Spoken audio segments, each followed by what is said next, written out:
अस्सलामुअलैकुम, क्या हाल है आपका? वालेकुम अस्सलाम। मैं अमरीन बात कर रही हूँ, अमरीन रज़ाक। जी अमरीन, फरमाइए। मैं ये कहना था, मैं इनकी ना 13 साल से केसेट सुनती आ रही हूँ। अच्छा। केसेट के जरिए मैं इनकी स्टूडेंट हूँ। और ये कि मुझे जैसे मैं केसेट सुनते हैं, गाड़ी में भी सुनती रही, इसी तरह से मैं बच्चों को भी इसी तरह लेके चलती आ रही हूँ। अल्हम्दुलिल्लाह बच्चे मेरे माशाल्लाह बहुत अच्छे। और 3 बेटियां मेरी, 3 बेटे हैं। अच्छा माशाल्लाह। हाँ, और एक मेरे ये कहना, बेटियां तो नमाज पे डंडी मारती हैं, बेटे अल्हम्दुलिल्लाह ठीक है। बिल्कुल सही। और ये पूछना था कि ये स्कूलों में हमारे तालीम तो मिल रही है लेकिन तरबियत नहीं हो रही। बिल्कुल सही है।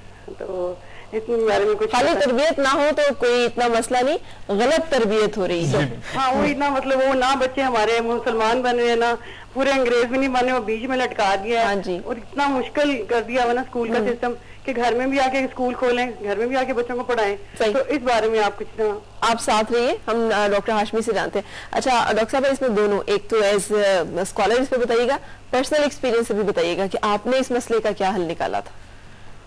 मैं समझती हूँ कि तरबियत और वैल्यूज तो घर से ही मिलते हैं। सही। स्कूल का एक हद तक एक रोल है, लेकिन ऑब्वियसली मुख्तलिफ तरह के लोग होते हैं। टीचर्स का भी मुख्तलिफ, हम सब स्कूलों में पढ़े हैं, हमने देखा है कि हर टीचर का एक अलग इम्पैक्ट होता था। और बहुत सारे टीचर्स में कुछ चंद एक टीचर्स ऐसे होते हैं जो सारी जिंदगी याद रहते हैं और उनसे आपने बहुत कुछ लिया होता है। बिल्कुल। तो इसमें इतनी मायूसी की भी बात नहीं, बच्चे कुछ ना कुछ ले रहे होते हैं, चूंकि ग्रोइंग एज में होते हैं इसलिए पता नहीं चलता कि वो क्या डायरेक्शन ले। लेकिन अगर आप साथ साथ खुद घर में उनको बता रहे हैं तो फिर डोंट वरी। सही। और यही होता था कि हम स्कूल से जैसे बच्चे आते थे तो मैं लंच रेडी रखा होता था, हम लोग खाने के टेबल पे बैठते ही हम कहानियां शुरू कर देते बच्चों के साथ, डेली इंटरेक्शन के। अच्छा आज क्या हुआ, अच्छा फिर बाजू का बच्चे खुद कुछ नहीं बताते तो आप क्वेश्चन करते, अच्छा फिर वो आज तुम अपनी फ्रेंड के साथ गई थी, फिर क्या बात हुई। तो उसमें फिर बच्चे अपना अंदर खोल के रखते हैं, फिर वहां उनको थोड़ा बहुत डायरेक्शन दे देते हैं कि नहीं इधर नहीं इधर जाना है, ऐसा नहीं ऐसा करना है। बिल्कुल सही। तो इट्स अ प्रोसेस। इंसान जो एक ट्री की तरह ग्रो करता है। बिल्कुल सही। तो इनिशियल स्टेजेस पर नहीं पता चलता कि इसकी क्या शेप बनेगी, लेकिन जब बड़ा बड़ा होता जाता है और फलदार दरख्त बनता है तो फिर उसकी असल हैसियत सामने आती है। अच्छा, लेकिन डॉक्टर साहब मैं इसमें एक बात देखिए, मैं जाती हूँ उसमें बताती हूँ। मेरे बच्चे के स्कूल में हो रहा था टैलेंट शो। और टैलेंट शो का मतलब मैंने समझा कि कोई उनसे तकरीर कराई जाएगी, किसी को देखा जाएगा किरत अच्छी करता है, कोई नातों का मुकाबला, कोई सिंगिंग का मुकाबला, कोई मुसव्वरी का, कोई खत्ताती का। मतलब मैं वहां स्कूल में गई तो मैंने देखा कि बहुत सारी क्लासेस आ रही हैं और हर क्लास कोई यूरोपियन गाने पे नाच रही है, कोई अरबी गाने पे और नाच रहे हैं बच्चे। हत्ता कि मेरी बच्चे की क्लास टीचर ने मुझे कहा कि आपके बेटे से हम उम्मीद नहीं करते कि उसे अच्छा डांस ना आए। तो मैं हंस पड़ी, मैं चुप रही और मैंने स्कूल शिफ्ट करवा दिया। लेकिन अब मैं आपको बताऊं कितने हर स्कूल में यही हो रहा है। अब जब हम बच्चों को, अब हम हमारे घर में ये है कि नाचना गाना जो है वो अच्छे लोगों का काम नहीं है।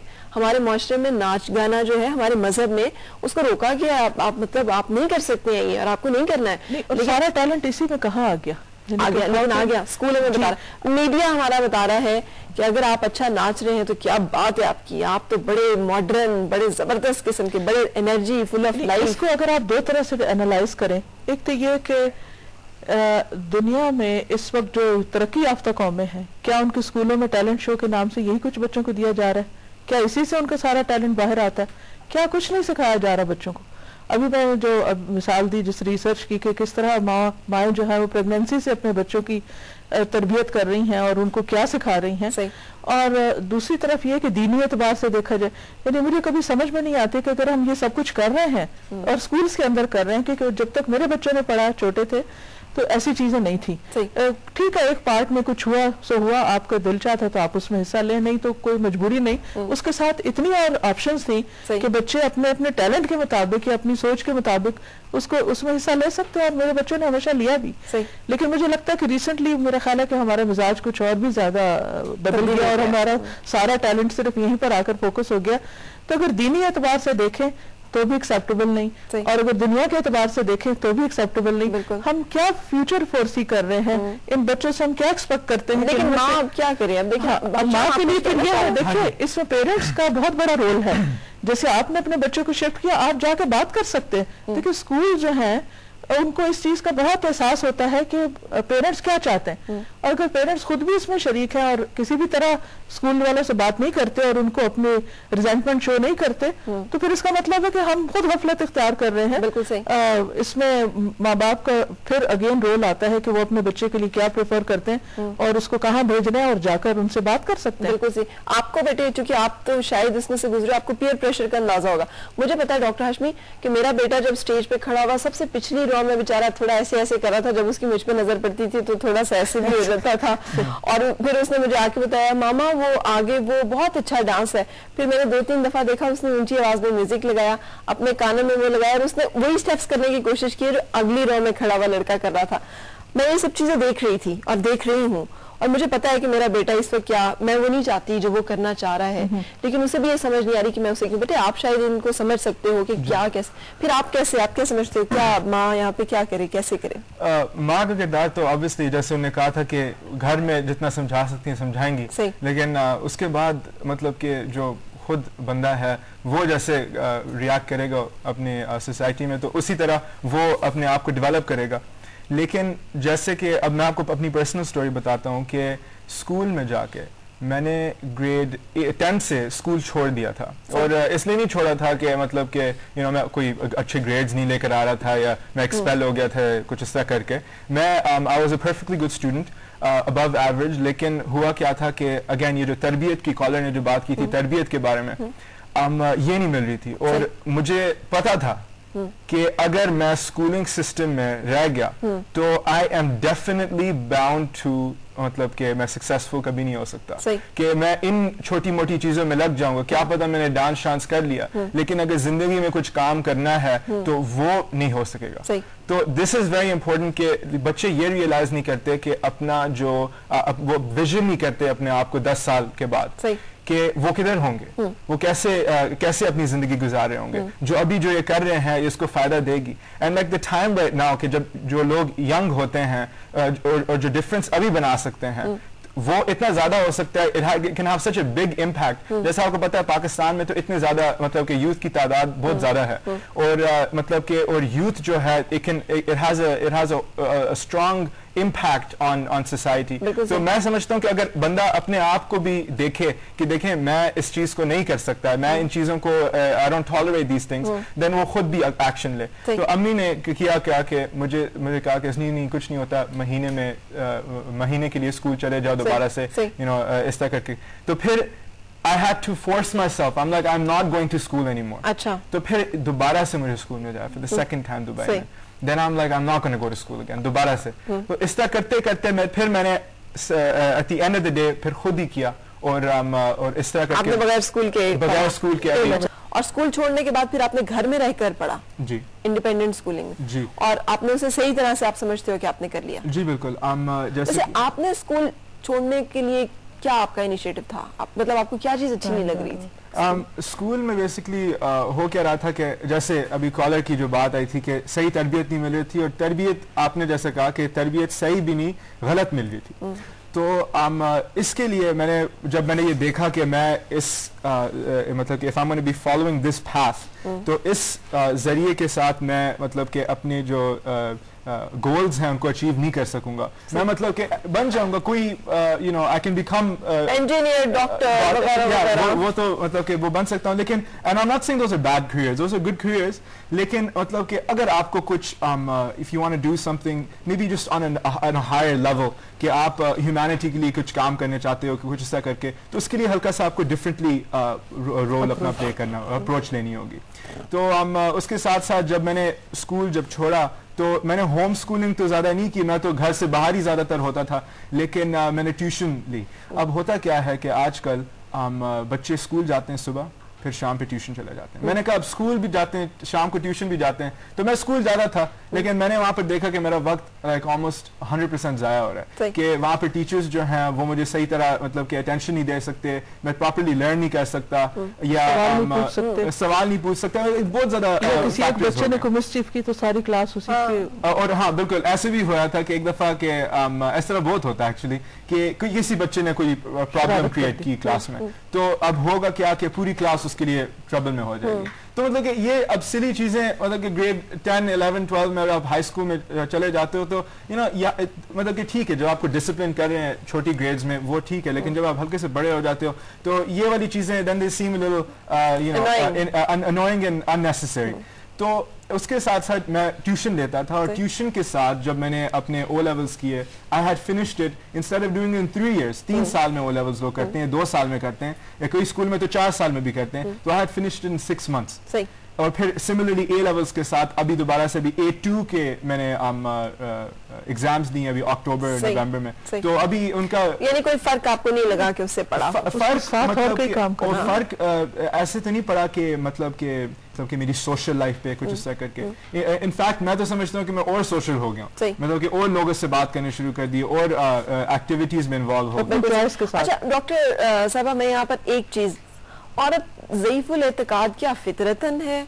हमारे पास जितने गलत काम हैं वो औरतों के सर आते हैं। औरतों को आमिल बाबा भी चाहिए, एक पीर बाबा भी चाहिए, एक रूहानी मुर्शिद भी चाहिए, उनको तावीज़ भी पहनने हैं, तावीज़ करवाने भी हैं। बात वही है जो आपने शुरू में की थी ना कि हमारा कल्चर ऐसा कि बहुत डिपेंडेंट है, और उसकी वजह ये होती है कि जब वो एक तरफ से अटेंशन नहीं मिलती तो दूसरी राहें उनको चाहिए होती है कि कोई ऐसा मिले जो जिसके ऊपर वो डिपेंड कर सके।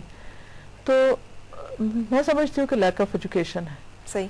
मैंने ऐसी खवातीन भी देखी जो उनमें से कोई काम भी नहीं करती। क्यों? What's the difference? Because they have knowledge, they are strong enough in their belief, अपने अकीदे में, यकीन में, अपनी राहों में उनको बहुत वाज़ेह पता है कि क्या सही और क्या गलत है। जब ये सारी, देखिए हमारे यहाँ कितना बचपन से बच्चियों को क्रश कर दिया जाता है, बोलने की इजाज़त नहीं होती, अपना ओपिनियन देने की नहीं होती, हर जगह पर उनको सप्रेस किया जाता है, उनकी पूरी तरह उनकी मेंटल ग्रोथ नहीं हो पाती। फिर वो इस कंफ्यूजन में जब पलती हैं, और फिर जब शौहर की भी पूरी बाजू का तवज्जो नहीं मिलती, ससुराल का माहौल उनके मर्जी के मुताबिक नहीं होता, तो फिर वो इस तरह की राहें ढूंढती हैं। अदरवाइज मेरा नहीं ख्याल कि इन चीज़ों की कभी जरूरत भी पड़े इंसान को। बिल्कुल सही। अच्छा, तो इसका मतलब ये है कि औरत को अगर हम एजुकेट करेंगे, प्रॉपर एजुकेट करेंगे, औरत को अगर पता हो, बड़ी बड़ी ख्वातीन जिन्होंने अपने ऊपर खौल चढ़ाए में, वो आपको तस्बीहात भी हाथ में पकड़ी नजर आएंगी, वो अपने उसका मतलब प्रचार भी कर रही होंगी कि वो बड़ी नमाजी और बड़े, और देखिए नमाजी होना या सिर्फ सुनी सुनाई चीजें या एक मसनूई खौल अपने ऊपर चढ़ा लेना, ये दीन नहीं होता। ठीक, वो तो एक आपने खौल चढ़ा लिया और आपके अपने अंदर अंडरस्टैंडिंग नहीं है, या आपका बिलीफ जो है, या आपका ईमान जो है स्ट्रांग नहीं है, तो सिर्फ चंद रिचुअल्स को फॉलो करके या कोई खास किस्म का अटायर अपने ऊपर लेकर, मेरा नहीं ख्याल कि उससे कोई उसके अंदर वो कॉन्फिडेंस आता है, या उसको जो करना चाहिए वो भी तो जरूरी पता चल जाए। बिल्कुल से। सुमेरा हमारे साथ है। अस्सलाम वालेकुम सुमेरा, क्या हाल है आपका? अल्हम्दुलिल्लाह, आप कैसे हैं? अल्लाह का शुक्र, बिल्कुल ठीक ठाक। फरमाइए। मैंने डॉक्टर फरत हाशमी से क्वेश्चन करना था।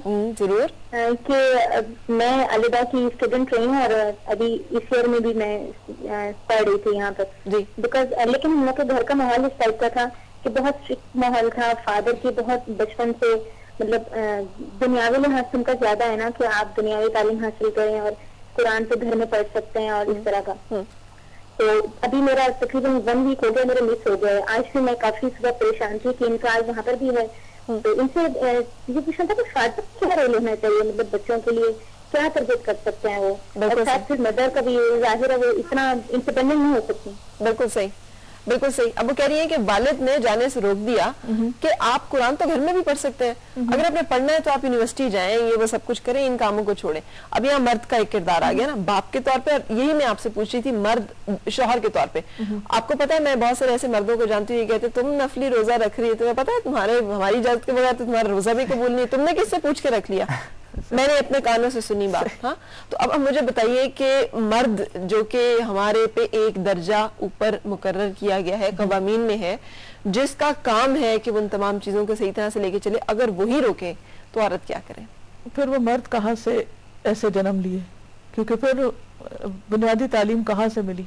उनकी भी डायरेक्शन सही करनी चाहिए। और उसमें मैं समझती हूँ पहली जिम्मेदारी फिर माँ की आती है कि बचपन में उसने उस बच्चे को क्या तरबियत दी कि जिसने बड़े होकर औरत की इज्जत नहीं पहचानी या उसका मकाम नहीं पहचाना, और उसके साथ माशरे की और तालीम की और बहुत से लोगों का, किसी भी एक इंसान की पर्सनालिटी में किरदार होता है उसको बड़ा करने में।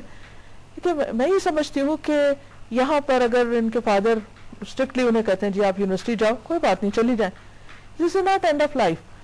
अभी यूनिवर्सिटी जा रही हैं, हो सकता है उन्होंने अभी तक जो कुछ सीखा है उसको वो यूनिवर्सिटी में जाके और लोगों तक भी उनसे बात करें, और उनकी अपनी भी मजीद फेथ स्ट्रांग होगा जब वो इंटरेक्ट करेंगी।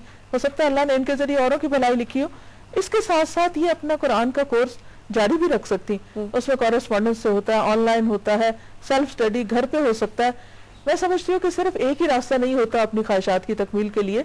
अगर आपके अंदर वाकई एक स्ट्रांग कन्विक्शन है तो आपके लिए एक नहीं कई ऑप्शंस खुले होते हैं। सही। लेकिन ये सबसे पहले आपको डिसाइड करना चाहिए कि आपकी अपनी चॉइस क्या है, आपकी प्रायोरिटी क्या है। सही। क्या वाकई आप कुरान को अपनी जिंदगी में वो अहमियत देना चाहते हैं? तो उसके लिए जरूरी नहीं कि फादर का अप्रूवल हो या हस्बैंड का हो, और वो इससे आपको रोकेंगे भी नहीं। लेकिन हो सकता है कि इस सर्टेन टाइम में उनकी एक खास आपसे एक्सपेक्टेशन हो, तो कोई बात नहीं, कभी अपनी ख्वाहिश को पीछे ले जाके दूसरे की आगे रख ले तो उसमें भी खैर निकल आती। बिल्कुल सही। तो इसलिए उसमें परेशानी की जरूरत नहीं है, और हो सकता है कि कोई और टाइम इससे भी बेहतर हो उनके मजीद इस फील्ड में एक्सेल करने का। बिल्कुल सही। मैंने अपनी जिंदगी में बहुत दफा ऐसे किया कि मुझे साइकोलॉजी पढ़ने का और फिलॉसफी पढ़ने का बहुत शौक था। सही। मेरे वालिद जो थे, मैं बहुत ज्यादा उनकी रिस्पेक्ट करती थी, मुझे कहने लगे कि देखो तुम सोचो कि तुम्हारा एंड में क्या करोगी, तुम साइकोलॉजी उसमें फिलॉसफी में मास्टर करके फिर क्या करोगी, फिर उसके बाद क्या करोगे। और वाकई मुझे समझ आ गई कि फिर मैं क्या करूंगी। उन्होंने कहा कि अगर तुम अरबिक पढ़ोगी और ये चीजें पढ़ोगी तो इसमें तुम ज्यादा फायदा पहुंचा सकती हो कि इस फील्ड में लोग नहीं है। तो मेरी जो एक स्ट्रांग बड़ी ख्वाहिश थी वो मैंने उसको थोड़ा पीछे करके उनकी रिस्पेक्ट में उनके मर्जी के मुताबिक मैंने सब्जेक्ट्स ले, और आप यकीन करें कि इतनी मुझे उसमें आगे जाके बरकत नसीब हुई कि वाकई अगर मैं साइकोलॉजी में अगर पीएचडी भी कर लेती तो बहुत से और लोग भी हैं किए हुए हैं, एक प्रोफेशन इख्तियार कर लेती, एक लिमिटेड सर्कल होता। लेकिन ये फील्ड जो मैंने लिया तो इससे ज्यादा लोगों को फायदा पहुंचा। बिल्कुल सही। तो इट डिपेंड्स कि आपको कभी आपकी कोशिश के बावजूद वो रास्ता नहीं मिलता, तो मैं हमेशा सोचती हूँ कि फिर इसका मतलब है कि अल्लाह ताला इस वक्त मुझसे कुछ और चाहते हैं। बिल्कुल सही। तो मुझे वो कर लेना चाहिए, लेकिन जो मेरे अंदर एक तलब है उसको भी पूरा करने के लिए मुझे अपना इंडिपेंडेंट टाइम निकाल लेना चाहिए। बिल्कुल सही। अच्छा, आप डॉक्टर हाशमी, माँ का किरदार अगर हम बात करें, बेटे की जिंदगी में एक स्टेज वो भी आती है जब माँ को अपना बेटा बांटना पड़ता है जी, और उसके ऊपर एक दूसरी औरत का उसके जिंदगी के साथ एक रिश्ता बनता है जो मियाँ और बीवी का है, जिसमें अल्लाह ताला ने कहा है कि औरत के मामले में मुझसे डरो और तुम में बेहतरीन वो है जो अपनी बीवियों के साथ सबसे अच्छे। सही। माँ बाज़ उस रिश्ते में खलल डालने की पूरी कोशिश करती है।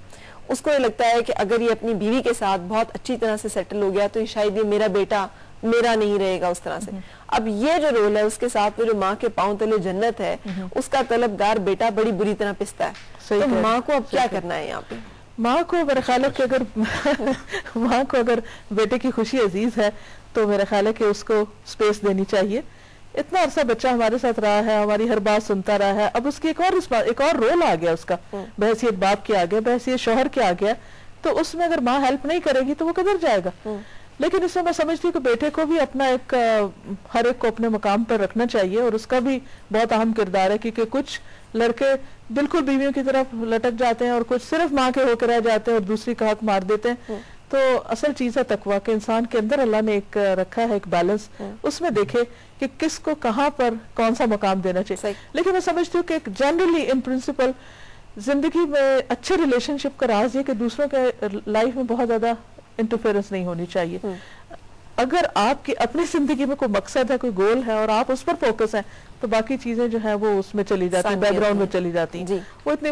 लेकिन अगर आपका कोई और काम ही नहीं और आपकी आंखों का तारा सिर्फ आपका एक बेटा ही है सब कुछ, और सारा वक्त आप वही सोचते रहते हैं कि वो क्या खा रहा है, कहाँ जा रहा है, क्या कर रहा है, और बीवी के साथ कितना बैठा है और वो हंस क्यों रहा है, और अब उसने मुझे इग्नोर कर दिया तो शैतान तो ये वसवसे डाल के घर बर्बाद करेगा।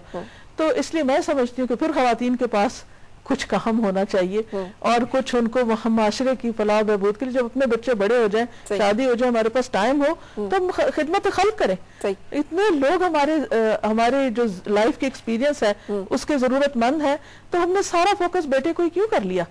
और भी तो लोग हमारी अटेंशन के मोहताज हैं। जब हम औरों के लिए भलाई करेंगे तो अल्लाह ताला हमें भी वो सुकून दे देगा, और वो जो एक खास जेलसी शैतान डाल देता है दिल के अंदर, क्योंकि वो खुद जेलस हुआ था इंसान से, तो वो अब इंसान के अंदर भी उसी रास्ते से हमला आवर होता है। तो वो उसको कम करने के लिए खुद को भी कंट्रोल करना चाहिए और फिर वो डिपेंडेंस कि औरत को इससे निकलना होगा, कि हर वक्त कभी इस पे डिपेंडेंट है और कभी उस पे, सारी खराबियां यहाँ से शुरू होती हैं। मैं तो समझता हूँ कि अगर बैलेंस जो है वो जरूरी है, कि मतलब कि जो टाइम, अब आपको क्या पता ज्यादा टाइम अपनी बीवी को देना पड़े, at times she needs your time and obviously आपकी अम्मी ऐसे नहीं फील करें कि oh my God my son is completely left me, मुझे बस छोड़ गया। तो बैलेंस अगर हो तो मतलब कि, और अगर जिस बंदे को सही तरह पता है कि बैलेंस कैसे रखें और दोनों ये जो औरतें हैं इन दोनों के दरमियान बैलेंस अगर रख सके तो ही इज अ जीनियस। अब ये ट्रेनिंग फिर माँ ने करनी है, बिल्कुल माँ ने करनी है। मैंने अक्सर बहुत अच्छी माओं को भी देखा है कि वो उन्हें ये तो बताती हैं कि माँ की बात ना मानी तो अल्लाह ताला नाराज हो जाएगा, ये तो फिर ब्लैकमेलिंग, लेकिन उन्हें ये नहीं बताती कि तुम्हारी बीवी का तुम पे हक क्या है, बिल्कुल तुम्हें अपनी बीवी तो कितनी पूछोगी, हाँ तो कितनी पूछोगी, इन तमाम चीजों। अच्छा फिर मैंने ये भी देखा है कि वो ये कह देते हैं कोई बात नहीं दूसरी कर लेना, तुम तो मर्द हो, तुम्हारा कोई नहीं, लेकिन वो ये नहीं बताती कि अगर तुम हक तलफी के साथ अल्लाह ताला की अदालत में पेश होगे तो तुम्हारा हशर वहां पे क्या होगा। बिल्कुल माँ का दिल कैसे कबूल कर लेता है कि वो अपनी औलाद को उस दिन उस हशर में या उस हाल में देखे। इंसान सेल्फिश है, मैं समझती हूँ कि यहाँ एक सेल्फिशनेस है कि इंसान अपने लिए इतना अपनी खुशी या अपने मर्जी अपनी मनमानी के लिए इतना ग्रीडी हो जाए कि वो दूसरों की खुशी और दूसरों की लाइफ को बर्बाद कर दे। लेकिन डॉक्टर हाशमी ये किस तरह का प्यार है? अगर एक मैं तो नहीं समझती कि प्यार है, ये तो सेल्फिशनेस है। सही, बिल्कुल सही। एक कॉलर हमारे साथ है। अस्सलाम वालेकुम। कैसे हैं आप? ठीक ठाक, अल्लाह का शुक्र है। समीना इलियास बात कर रही हूँ। जी समीना फरमाइए। अल्हम्दुलिल्लाह मैं बिल्कुल ठीक ठाक हूँ। डॉक्टर फरहाद हाशमी को देख के और इनके साथ माशाल्लाह चश्मे बदूर इनके बेटे को देख के मुझे इंतहाई खुशी हो रही है। मैं इनकी एक बहुत पुरानी स्टूडेंट हूँ और आज से 20 साल पहले इनके पास गई थी, तब जब मैं बहुत ही चेंज थी, और आज अल्हम्दुलिल्लाह इनके बेटे को देख के मुझे अपना बेटा याद आ रहा है। मेरा बेटा हाफिज कुरान है और जस्ट लाइक इनके बेटे की तरह ही बात कर रहा है। अच्छा माशाल्लाह। क्योंकि इन्होंने जिस तरह मेरी तरबियत की, अल्लाह इनको खुश रखे। और ये कहना बहुत दुरुस्त है कि एक माँ जो है वो नस्ल को बदल सकती है, बाप का इसमें बहुत कम हाथ है। और ये माँ है, बेटी को भी, आज मेरी बेटी भी माशाल्लाह इनके नक्शे कदम पे चल रही है। आई एम वेरी ग्रेटफुल कि आज मेरी कॉल भी मिल गई और मुझे अपनी पसंदीदा हस्ती के आपके प्रोग्राम के तवज्जो से बात करने का भी ना बहुत शुक्रिया। मेरा तो यकीन करें फराह, मैं इतनी खुश हूँ ना कि ये वो हस्ती हैं जिन्होंने बहुत सारे लोगों के घर के चिराग जो है ना वो गुम होने से बचा लिए। बेशक आप साथ रहे यहाँ पर। अब डॉक्टर हाशमी जैसे ये भी कह रही हैं, आपकी गुफ्तगू में मैंने कहीं भी उस अच्छी औरत का तस्वुर नहीं देखा जो हमारे मुआशरे में है, कि वो अच्छी औरत ऐसी है जो ना अपनी पसंद बता सके, जो वो इतनी मजलूम है कि अगर कोई उसके ऊपर जुल्म, ना उसे अपने हक का पता है, ना उसे अपने फर्ज का पता है, ना उसे पता है क्या करना चाहिए, ना उसे पता है क्या नहीं करना चाहिए। आप एक एम्पावर्ड, एनलाइटेंड, एजुकेटेड, बैलेंस्ड एक खातून की बात कर रही हैं, जो एक मुस्लिम खातून का तस्वुर है। ये तस्वुर हमारे मुआशरे में क्यों नहीं आ सका? हमारी अच्छी औरत का तस्वुर एक गूंगी, बहरी, ना समझने वाली औरत का क्यों है, और क्यों हम उसको एक ज़हनी रिटार्टेड फेज में रखना पसंद करते हैं? एक्चुअली अल्लाह ताला ने जो सक्सेस का क्राइटेरिया बताया वो कि उन लोगों का रास्ता देखो कि जिन पर अल्लाह का इनाम हुआ है। मैं समझती हूँ कि हिस्ट्री की जितनी भी सक्सेसफुल, खासतौर पर मुस्लिम सक्सेसफुल वुमन है, उनका जो किरदार है वो सामने लाना बहुत जरूरी है। हुजूर सल्लल्लाहु अलैहि वसल्लम के अपने घर में देखें, हजरत आयशा की विटिनेस देखें, उनकी जहानत देखें, उनके क्वेश्चंस देखें, उनका मामला देखें, हुजूर सल्लल्लाहु अलैहि वसल्लम का उनके साथ तवज्जो देखें। हज पर लाखों लोग आपके साथ हैं और वो उम्रा नहीं कर सकी थी, सबको रोक लिया, उनको उनके भाई के साथ भेजा कि जाओ उम्रा करके आ जाओ, फिर लश्कर चला, फिर यानी सारा काफिला जो था वो रवाना हुआ। मैं जब इस वाक़े को देखती हूँ तो मुझे इतनी हैरत होती है कि एक औरत के एक ख्वाहिश का इतना एहतराम। हमारे यहाँ तो मर्द आज खुद भी वेट ना कर सके आधा घंटा गाड़ी में कि अगर औरत जो है वो कहीं किसी जरूरी काम के लिए गई है या उसको कोई जानवर उसकी जरूरत है या हॉस्पिटल ही लेकर गए हैं या कहीं भी, तो कहाँ आप देखें कि आपके साथ हजारों लोग हैं और वो सारे एक जगह पर रुक कर इंतजार कर रहे हैं कि एक खातून अपनी एक ख्वाहिश पूरी करने गई कि सब ने हज के साथ उम्रा भी किया और उनका उम्रा उस खास वजह की वजह से रह गया, तो आप उनकी इस ख्वाहिश का एहतराम करें। लेकिन डॉक्टर फरहत यहाँ पर ये मर्द का किरदार आ गया ना, वरना वो हजरत आयशा को डांट डपट सकते थे, हबशियों का खेल तुमने क्या करने के लिए देखना है, तुम आराम से घर के अंदर बैठो। ने उसको एक यानी कि उसको हर लिहाज से ग्रो करने में मदद दी। यही वजह है कि आपके बाद हजरत आयशा रज़ियल्लाहु ताला अन्हा तकरीबन 48 ईयर्स तक उम्मत की मुअल्लिम रही हैं। कहाँ है वो किरदार आज खवातीन के अंदर, मुस्लिम खवातीन के अंदर? हम सारी जिंदगी सिर्फ रोते ही गुजार देंगे, सिर्फ डिप्रेशन में ही गुजार देंगे, हमें कुछ करना नहीं है। ठीक है, अगर हमें माशरे में कुछ नहीं दिया तो हम खुद फिर अपने लिए कोई राह तलाश करें और कुछ ना कुछ सीखें। तो उन रोल मॉडल्स को सामने लाना जरूरी है। अब मैं फ्यूचर में, मेरा प्रोजेक्ट यही है कि मैं उन सारी खवातीन का जिन्होंने हिस्ट्री में अपना एक रोल प्ले किया है, उनके ऊपर एक सीरीज शुरू करूं ताकि उनका कैरेक्टर स्केच हमारे सामने आए। क्योंकि जब तक इंसान की कमजोरी है कि जब वो एक चीज को देखता है तो उसको फॉलो करना उसको आसान हो जाता है, बनिस्बत इसके कि वो खुद से कोई इनिशिएटिव बहुत से लोग नहीं ले पाते। तो इसलिए उनको राह दिखाना बहुत जरूरी है। बिल्कुल। डॉक्टर हाशमी, मुझे नाम भूल जाता हमेशा उस सहाबिया का, लेकिन जिन्होंने मतलब मुंह छुपा कर ही सही लेकिन तलवार के साथ हिस्सा लिया, उम्मे अम्मारा जी हाँ, जो लड़ती रही और हुजूर सल्लल्लाहु अलैहि वसल्लम फरमाते ओहद में कि मैं जिस तरफ देखता था उम्मे अम्मारा मेरे सामने होती थी। यानी वो अपने आप हुजूर सल्लल्लाहु अलैहि वसल्लम को प्रोटेक्ट करने के लिए वार अपने ऊपर ले रही हैं। बिल्कुल सही। ये किरदार आज की खातून में कहाँ है? वो तो मर्द के पीछे छुपी हुई है, या मर्द के पीछे छुपी हुई है, या फिर वो अपनी जिम्मेदारियों या अपने जो उसकी हदूदों की उन्होंने भूल कर वो बिल्कुल ही बाहर आ गई है। तो वो दोनों एक्सट्रीम्स हैं। मैं समझती हूँ कि फिर एतदाल ही जरूरी है। बिल्कुल। अच्छा, ये जो आजादी निस्वा, जिस एनलाइटेंड मॉडरेशन की आप बात कर रही हैं, वो उससे बिल्कुल फर्क है जो यूरोप इंटरप्रेट करके हमें देता है, जिसने हमें कहा कि अपनी किताबों में से जहाद निकाल दो कि ये बच्चों को उकसाता है, वर्गलाता है, तरगीब देता है वायलेंस की। और ये मतलब ये उनका जो एनलाइटेंड मॉडरेशन है उसका कॉन्सेप्ट कुछ और आता है, आप जिसकी बात करें कुछ और आ रहा है। अब जब हम बात कर रहे हैं कॉन्फ्लिक्ट की, कि हमारा टेक्स्ट जो पढ़ाया जा रहा है बच्चों को वो हमें उस तरह की मॉडरेशन बताई जा रही है, हमें कैसे इन दोनों का कंट्रास्ट क्या बच्चों को? मैं समझती हूँ कि नबी सल्लल्लाहु अलैहि वसल्लम ने अपने पीछे जो लेगेसी छोड़ी है या अपने पीछे जो चीज छोड़ के गए हैं, वो आपने फरमाया जब वही हज्जतुल वदा में लाखों लोगों के सामने कि मैं तुम्हारे दरमियान दो चीजें छोड़ के जा रहा हूँ, जब तक उन दोनों को मजबूत पकड़े रखोगे कभी भी गुमराह नहीं होगे। दुनिया जो मर्जी कहती रहे, लेकिन हम वो खुशकिस्मत उम्मत है कि जिनके पास महफूज तरीके से कुरान और सुन्नत मौजूद है। जहाँ कहीं कोई हमें रहनुमाई चाहिए, अगर हम इन दो के अंदर देखते हैं कि हमें क्या करना है, तो मेरा ख्याल है कि हमें कोई मुश्किल नहीं है। लेकिन जब हम इनको तो छोड़े हुए हैं और हम कभी वेस्ट से और कभी ईस्ट से और कभी राइट से और कभी लेफ्ट से हम रहनुमाई ले रहे हैं, तो वो तो खुद कंफ्यूज है, हमें भी कर देंगे, फिर हम तो कहीं के भी नहीं रहेंगे। तो मेरा ख्याल है कि उम्मत का जो रोल है, कुरान पाक में आता है कि वह कज़ालिका जअलना को उम्मतन वसतन लितकूनु शुहदा अलन्नास, हमने तुम्हें उम्मत वसत मुतदिल उम्मत बनाया ताकि तुम सारी दुनिया के सामने हक की गवाही दो। जब हमने अपना वो रोल छोड़ दिया तो फिर लोग हमारी रहनुमाई के लिए आ गए। मेरा ख्याल है कि हमें इस काबिल होना चाहिए कि हम दुनिया को लीड कर सके, ना कि लोग हमें रूल करें। बिल्कुल सही। मेरी मेहमान नंबर खातून स्कॉलर डॉक्टर फरहत हाशमी और उनके साथ उनके बेटे मेरे साथ हैं। और आप मुझे बता रहे थे आपने छोड़ दिया था स्कूल। हाँ जी। और स्कूल छोड़ने के बाद फिर आपने घर में रहकर पढ़ा जी, इंडिपेंडेंट स्कूलिंग में जी, और आपने उसे सही तरह से आप समझते हो कि आपने कर लिया? जी बिल्कुल। जैसे आपने स्कूल छोड़ने के लिए क्या आपका इनिशिएटिव था? मतलब आपको क्या चीज अच्छी नहीं लग रही थी? स्कूल में बेसिकली हो क्या रहा था कि जैसे अभी कॉलर की जो बात आई थी कि सही तरबियत नहीं मिल रही थी, और तरबियत आपने जैसे कहा कि तरबियत सही भी नहीं गलत मिल रही थी।